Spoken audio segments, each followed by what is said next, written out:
इस हफ्ते के स्पॉयलर्स को देखकर लीकर्स तो ये कह रहे हैं कि 1134 और 1135 2024 की सबसे बेस्ट चैप्टर्स होने वाले हैं और Oda is going to shake the One Piece world before the end of 2024।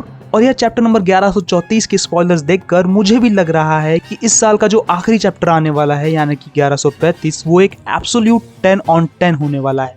तो चलो यार एक एक करके देखते हैं कि आखिर क्या है ये स्पॉयलर्स। चैप्टर का नाम बताया जा रहा है दी आउल लाइब्रेरी। इस नाम से हमें पता चलता है कि चैप्टर में एक मिस्टीरियस लाइब्रेरी के बारे में बताया गया है। खैर ये तो तुम्हें आगे पता चलेगा, सो वीडियो को एंड तक जरूर देखना।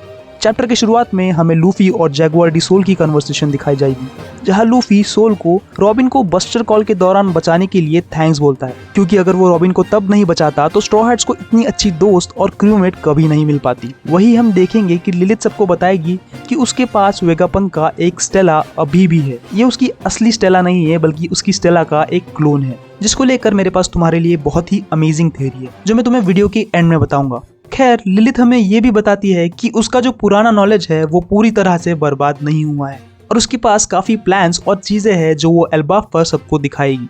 इसके बाद हमें आउल लाइब्रेरी के बारे में थोड़ी सी इन्फॉर्मेशन दी जाती है, जहां अगर हम ह्यूमंस की नॉर्मल बुक्स को भी लाए तो वो एल्बाफ के जाइंट्स के लिए बड़ी हो जाती है, जिससे वो जाइंट्स उन किताबों को पढ़ सके।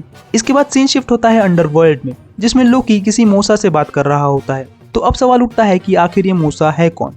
ये शायद वही मिस्टीरियस कैरेक्टर है जिसे हमने एल्बाफ आर्क की स्टार्टिंग में और 1132 के एंड में देखा था।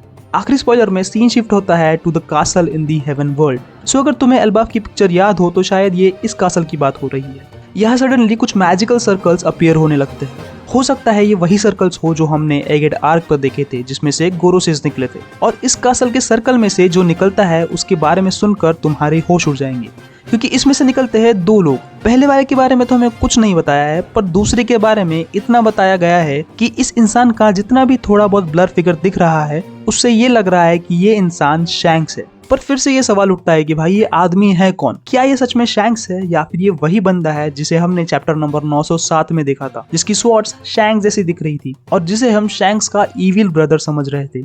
अगर ऐसा है तो क्या ये एल्बाफ पर किसी से लड़ने आया है या फिर इसके एल्बाफ पर कुछ और इंटेंशंस है? ये भी हो सकता है कि ये लोकी को यहाँ से छुड़ाकर अपने साथ ले जाने आया हो। और इतने सारे क्वेश्चंस के साथ हमें छोड़कर ये चैप्टर खत्म हो जाता है, जिसके आगे की स्टोरी हमें नेक्स्ट वीक पता चलेगी, क्योंकि अगले हफ्ते कोई ब्रेक नहीं है।